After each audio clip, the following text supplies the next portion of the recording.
नमस्कार मंडळी, movement with पृथ्वीमध्ये तुमचं स्वागत आहे. नवरात्रोत्सव चालू असल्यामुळे आम्ही आज निघालो होतो वज्रेश्वरी देवीच्या दर्शनाला. सर्वप्रथम आपल्या योगेश्वरी मंदिराचं दर्शन घेऊन आम्ही पुढच्या प्रवासाला लागलो.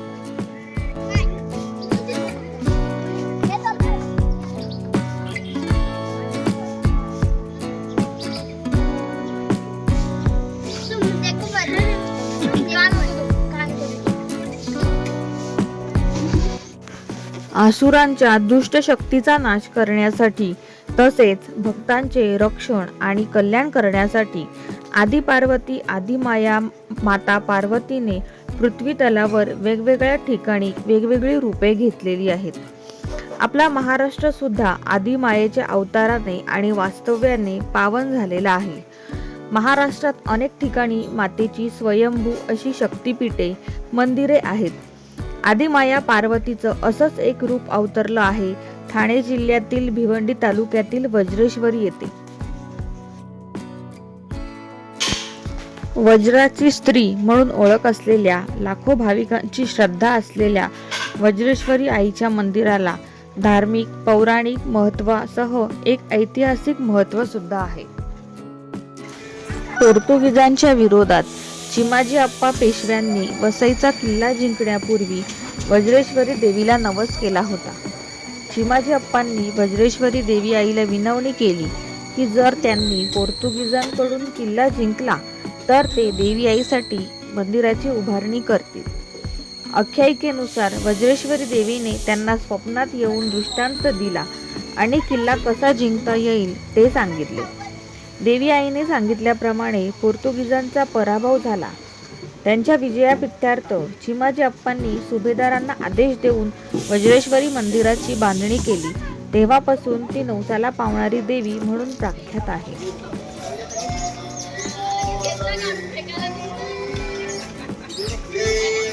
मंदिराच्या परिसरात पोचताच भक्तिरसाचे वातावरण आम्हाला जाणवले. डोंगराच्या पायथ्याशी वसलेले हे मंदिर, आजूबाजूचा निसर्ग, थंड वारा यामुळे मन प्रसन्न झाले होते. पृथ्वीही खूप खुश झाला होता.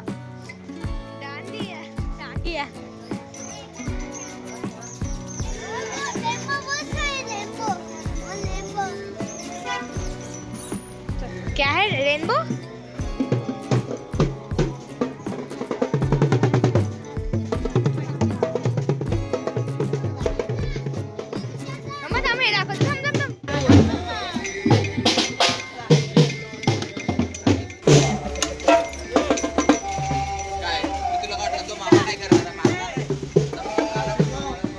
इथे काहीतरी लावले अगरबत्ती लावले.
आम्ही गेलो तेव्हा मंदिरात आरती चालू होती.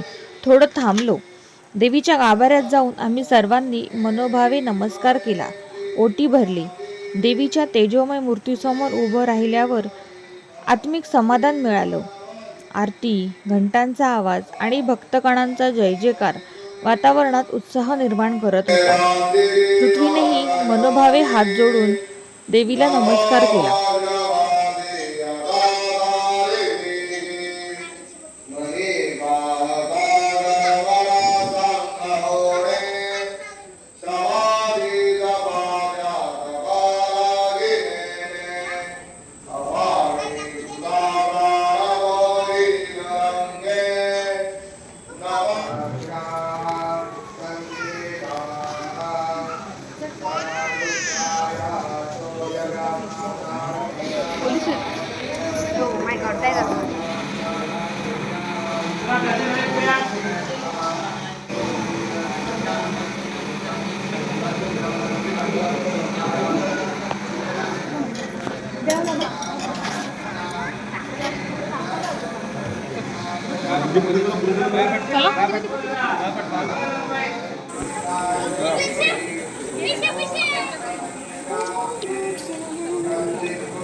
आतमध्ये गेला दर्शनाला.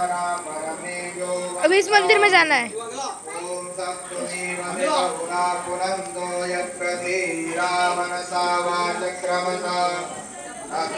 इकडे इकडे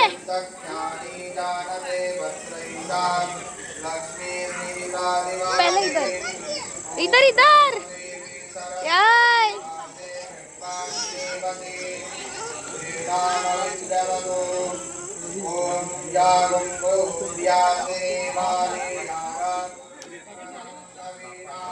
मुख्य मंदिरात दर्शन झाल्यावर आम्ही मंदिराच्या प्रांगणात थोडा वेळ घालवला. कपिलेश्वराचंही दर्शन घेतलं. मनात देवीबद्दल कृतज्ञता आणि समाधानाची भावना होतीच.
Assolutamente partire.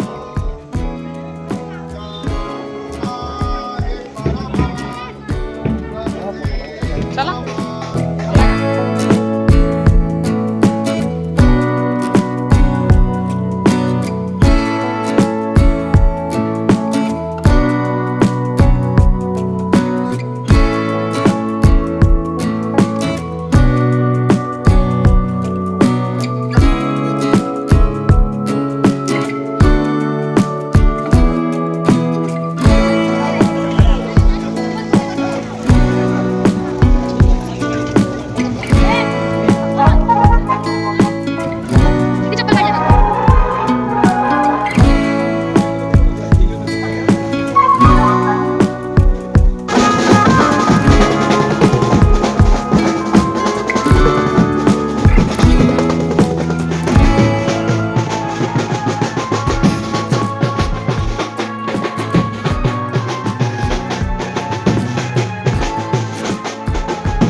शेवटी प्रसाद घेऊन देवीच्या दर्शनाने झालेल्या समाधानाच्या आठवणी घेऊन आम्ही परतीच्या प्रवासाला लागलो.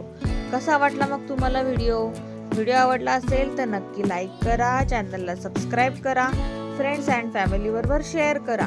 धन्यवाद.